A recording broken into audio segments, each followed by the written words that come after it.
Pwede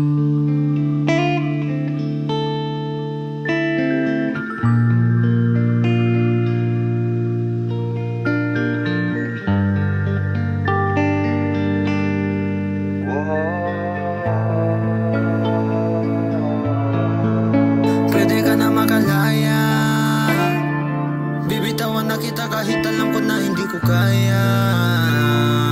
Kesa pabayaan kung isa't isa at hindi na daya.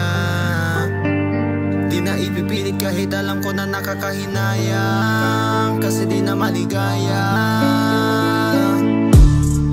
Unti-unti ko na tinatanggap. Siguro nga dito na rin natatapos ang lahat. Ayaw ko na rin pilitin ka na makisama pa sa akin, nakakawalang gana. Di mo pa ba yan nakutuban? Di ba tamang hinala ka? Sino sa atin may mali kung ako? Sige, pero sana tanggapin mo pareho lang tayong dalawa nakasakit. Tapos parang gusto mo na sa'kin idiin. Ito ang epekto nito, nakadepekto na tayo. Mahirap palang tanggapin, di makukumpleto ang kwentong perfecto kung walang diin. Pwede ka na makalaya, pwede ka na makalaya. Bibitawan na kita kahit alam ko na hindi ko kaya. Kesa pabayaan kung isa't isa at hindi na daya. Hindi na ipipilit kahit alam ko na nakakahinayang, kasi di na maligaya. Pwede ka na makalaya, bibitawan na kita kahit alam ko na hindi ko kaya. Kesa pabayaan kung isa't isa at hindi na daya. Di na ipipilit kahit alam ko na nakakahinayang, kasi di na maligaya.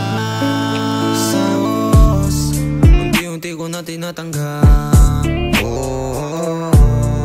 Nagkanulo na wasak ang lahat.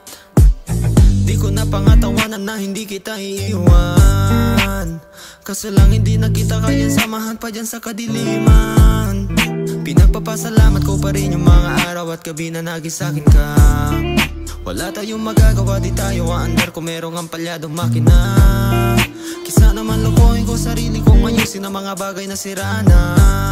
Paano pa tayo gagana? Parehas na tayong hindi na maligaya. Wag mo ang isisi sa'kin ang lahat kung bakit ba sa atin ay nangyari to. Hindi ko kasalanan na hindi ko nakayanan ng pagbago ng ugali mo. Sinubukan ko namang intindihin kita, mas lalo kong nakikita na hindi tayo para sa isa't isa. Pwede ka na makalaya, bibitawan na kita kahit alam ko na hindi ko kaya. Kesa pabayaan kung isa't isa at hindi na daya. Hindi na ipipilit kahit alam ko na nakakahinayang, kasi di na maligaya. Pwede ka na makalaya, pwede ka na makalaya. Bibitawan na kita kahit alam ko na hindi ko kaya.